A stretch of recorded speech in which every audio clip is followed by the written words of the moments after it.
بسم اللہ الرحمن الرحیم۔ ہماری ایک بہن کا سوال ہے، پہلے ہم سوال سن لیتے ہیں۔ یہ جو اہل حدیث جو عبادت کرتے ہیں، اچھے سے کثرت سے عبادت کرتے ہیں اور سنی جماعت پہ انگلی اٹھا کے بولتے ہیں آپ لوگ عبادت نہیں کرتے، اچھے سے نماز نہیں کرتے، مگر یہ سنی جماعت پہ یقین کرو، سنی جماعت بنو بالکل بولتے ہیں، تو اس میں کیسا سمجھنا کہ عبادت صحیح ہے کہ نیت صحیح ہے؟ تو ان کا اصل سوال یہ ہے کہ اہل حدیث کا یہ کہنا ہے کہ سنی حضرات نماز وغیرہ تو نہیں پڑھتے، نماز کی پابندی نہ روزے کی پابندی، جبکہ ہم سب کرتے ہیں، پھر بھی ہمیں ہی غلط بولتے ہیں، یہ لوگ ہمیں گمراہ بولتے ہیں، ہمیں باطل بولتے ہیں، جبکہ یہ خود عبادت نہیں کرتے۔ ان کا یہ سوال، سب سے پہلے وضاحت تو اس میں یہ ہے، دیکھیے یہ اپنی عبادتوں پہ ناز کر رہے ہیں نا۔ ہم یہی ایک سوال کرتے ہیں، شیطان نے کیا کیا تھا؟ شیطان اللہ پاک کی بارگاہ میں رہ کر غالباً کم و بیش 10,000 سال یا 60,000 سال اس نے اللہ کی عبادت کی، اور وہ بھی کہاں؟ جنت میں رہ کر شیطان نے اللہ کی 60,000 سال کم و بیش غالباً اس نے عبادت کی، اور وہ بھی پاک جگہ۔ آپ سوچیں، جنت پاک جگہ۔ اب ہم یہاں تو یہ تو کبھی ناپاکی کا مسئلہ، کبھی پاکی کا مسئلہ ہی ہوتا، لیکن شیطان 60,000 سال اللہ کی عبادت کرتا رہا، ایک دم عبادت کرتا رہا۔ شیطان، آپ سوچئے، شیطان عبادت کرا، وہ شیطان بنا کیوں؟ جبکہ وہ پہلے اللہ کی عبادت کرتا تھا، اور 60,000 سال، اور اس کی عبادت کا یہاں کے ہماری عبادت کا 1% 2% 10% بھی نہیں ہو سکتا۔ شیطان نے اتنی عبادت کی اللہ پاک کی، پھر بھی وہ شیطان کیوں بنا؟ سوچنے کی بات۔ اتنا عبادت کرنے والا شخص شیطان کیوں بنا؟ اس لیے بنا کہ صرف اس نے نبی کی تعظیم نہیں کی۔ جب اللہ نے کہا تھا سارے فرشتوں سے کہ حضرت آدم کو سجدہ کرو، سب سجدے میں جھک گئے۔ شیطان سے بھی کہا کہ تم بھی سجدہ کرو، تو اس نے کہا، غرور کر لیا، میں اتنا جو ہے آگ سے بنا ہوا، یہ مٹی سے بنا ہوا، میں ان سے اچھا، میں ان کو سجدہ کروں؟ تو نبی کی اس نے تعظیم نہیں کی، اس لیے یہ دھتکارا گیا۔ نبی کی اس نے تعظیم نہیں کی، اس لیے یہ مردود ہوا۔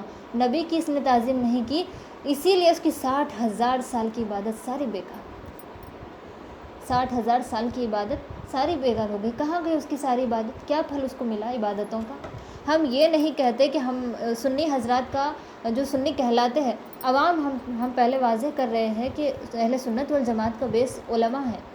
علماء تو یقیناً نمازوں کے پابند ہوتے ہیں۔ اگر علماء پابند نہ ہو شریعت کے، تب انگلی اٹھائی جا سکتی تھی کہ علماء جو ہے نماز وغیرہ تو نہیں پڑھتے ہیں اور سنیت کے حوالے سے یہ وہ سکھاتے ہیں، تب انگلی اٹھانا اہل سنت والجماعت پر صحیح تھا۔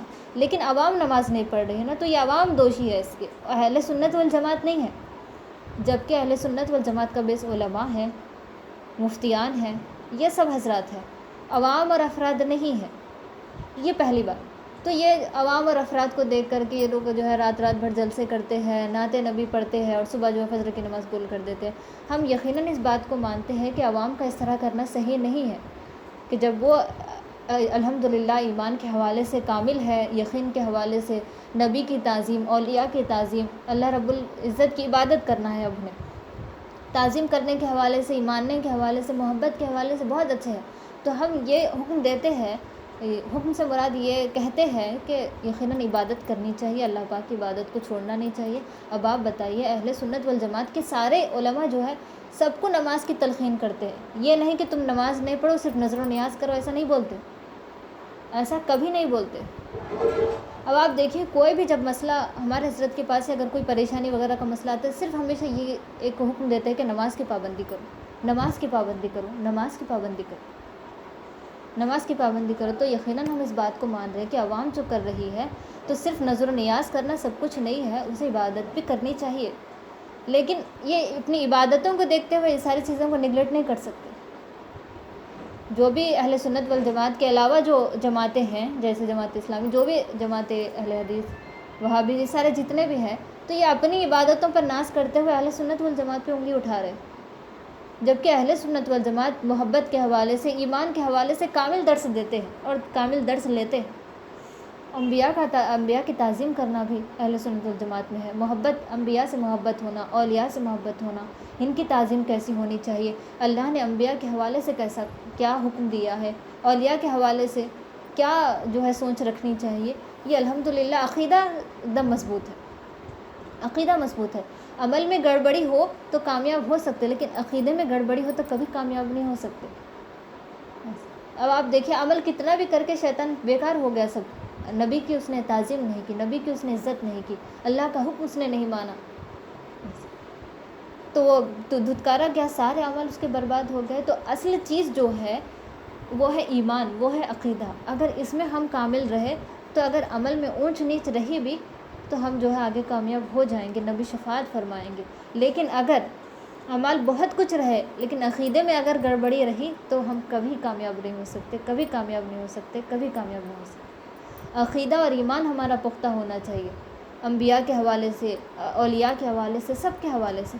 اب آپ دیکھیے اہل سنت والجماعت کے علاوہ مخالفین جتنی جماعتیں ہیں سب اس کے مخالف ہیں، نبی کو کبھی یہ نہیں ہے تو نبی کو کبھی وہ نہیں ہے، نبی سے ایسا نہیں ہونا چاہیے، نبی سے ویسا نہیں ہونا چاہیے، اولیاء کو نہیں ماننا چاہیے، یہ نہیں کرنا چاہیے، وہ نہیں کرنا چاہیے، صرف نماز پڑھنا چاہیے، صرف روزہ رکھنا چاہیے۔ نبی جب شفاعت کریں گے، اب آپ دیکھیں قبر میں بھی سوال ہوگا تو نبی کا ما کنت تقول فی حاضر رجل، یہ فائنل سوال ہوگا، تم ان کے بارے میں کیا کہتے تھے، نبی کو بتا کر کے پوچھا جائے گا ان کے بارے میں کیا کہتے تھے۔ اب جب دنیا میں ہمارا عقیدہ صحیح ہوگا نبی کے حوالے سے، تب جا کر کے ہم وہاں کہیں گے نا کہ یقیناً ہم یہ کہتے تھے کہ اللہ کے رسول ہے، ہم ان سے محبت بھی کرتے تھے، دیکھتے ہی عاشق پہچان لے گا نبی کو، یہ ہوگا جب دنیا میں ہمارا عقیدہ اچھا ہے۔ کیا کہتے تھے پوچھ رہے ہیں فرشتے، مطلب یہ پاسٹ کی بات پوچھ رہے، تم دنیا میں کیا کہتے تھے وہ بتاؤ۔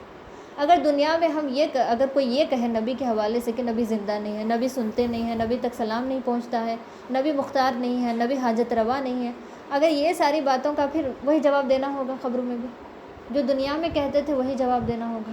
دنیا میں اگر اچھا کہیں گے تو جواب بھی اچھا دیں گے، دنیا میں اگر برا کہیں گے تو جواب بھی وہی دیں گے۔ اب وہ جواب جب دیں گے نبی کے حوالے سے، اب فرشتے خاموش رہیں گے، غضب الہی نازل ہوگا ڈائریکٹ۔ کیوں؟ کیونکہ ورفعنا لک ذکرک، یہ اللہ کا فرمان ہے، اللہ نے اپنے حبیب کے ذکر کو بلند کیا ہے، اللہ نے والضحیٰ کہا ہے نبی کے چہرے کو، اور نبی کے زلفوں کو واللیل کہا ہے، مدثر مزمل، اللہ نے اچھے اچھے القاب سے نبی کو پکارا ہے، اور تم کہتے ہو نبی یہ نہیں ہے، نبی وہ نہیں ہے، جبکہ اللہ پاک تعظیم کا درس دے رہا ہے نبی کی، جبکہ اللہ پاک اپنے حبیب کے ذکر کو بلند کر رہا ہے، اپنے حبیب کو اچھے اچھے القاب سے یاد کر رہا ہے۔ تو اب یہ مخلوق ہے کہ خالق کی بھی نافرمانی کر رہے، خالق کی بھی نافرمانی کر رہے، تو یہ بات صحیح ہے کہ نمازیں پڑھنی چاہیے یقیناً، لیکن یہ اعتراض جو جماعت والوں کا ہے نماز تو پڑھتے نہیں ہیں اور پھر ہمیں غلط کہتے ہیں، تو یقیناً انبیاء کی تعظیم، اولیاء کی تعظیم ہونا چاہیے۔ شیطان نے صرف نبی کی جو ہے بے حرمتی کی تھی، نبی کی بے ادبی کی تھی، اسی لیے وہ دھتکارا گیا، قیامت تک کے لیے دھتکارا گیا، قیامت تک کے لیے وہ دھتکارا گیا، ساری عبادتیں بیکار ہو گئی۔ اب جتنی ہی عبادتیں کرو، نبی کے اگر خلاف کہے تو ساری عبادتیں بیکار ہیں، نبی کے اگر خلاف گئے تو ساری عبادتیں بیکار ہیں۔ نبی کے جو نبی کو اللہ پاک نے اوصاف دیے ہیں، ان اوصاف کا اگر انکار کیے تو ساری عبادتیں بیکار، ساری عبادتیں بیکار ہے۔ تو عبادتوں پر ناز کرنے والے یہ بات کو محسوس کر لے کہ شیطان مردود کیوں ہوا، شیطان کیوں دھتکارا گیا، یہ بات کو محسوس کر لے، صرف اس نے نبی کی تعظیم نہیں کی، صرف کیا یہی بہت بڑی بات ہے۔ اللہ کی بارگاہ میں نبی کی بے حرمتی کرنا یہ تو عبادت سے زیادہ جو ہے وہ ہو گیا، نبی کی بے حرمتی کی، اللہ نے ساری عبادتوں کو دھتکار دیا اس کی، تیری عبادتوں کی ہمیں کوئی ضرورت نہیں، تو نے میرے نبی کی عزت نہیں کی، تو نے میرے بندے کی عزت نہیں کی، میرے جو ہے سلیکٹڈ بندے کی تو نے عزت نہیں کی۔ اللہ پاک نے ساری عبادتوں کو جو ہے دھتکار دیا، ساری عبادتوں کو تہس نہس کر دیا، کوئی ضرورت نہیں ہے تیری عبادتوں کی۔ تو جن عبادتوں میں نہ نبی کی محبت ہو، نہ نبی کا عشق ہو، نہ نبی کا خیال ہو، اگر خیال آیا تو نماز وہ سلام نہیں پڑھنا چاہیے، یہ نہیں کرنا چاہیے، وہ نہیں کرنا چاہیے، تو یہ سارے مخالف ہیں نا، یہ سارے مخالف جو ہے باتیں ہیں رسول اعظم صلی اللہ علیہ وسلم کے حوالے سے۔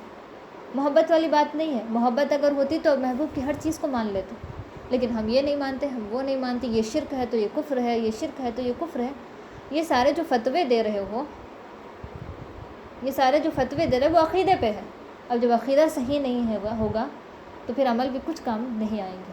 تو بس یہ سارے حاملین جماعت جو ہے، دیگر حاملین جماعت جو ہے، وہ اس بات کو اگر محسوس کر لے کہ شیطان کیوں دھتکارا گیا، تو سمجھ میں آ جائے گا خود بخود نبی کی اس نے تعظیم نہیں کی، اور الحمدللہ اہل سنت و جماعت کی جو ہے نماز کا تو یقیناً ہم کہتے ہیں کہ نماز پڑھنی چاہیے، لیکن الحمدللہ ثم الحمدللہ وہ انبیاء کی بھی تعظیم کرتے ہیں، اولیاء کی بھی تعظیم کرتے ہیں، ان سے محبت بھی رکھتے ہیں اور ہر عقیدہ ان کے حوالے سے اچھا عقیدہ رکھتے ہیں۔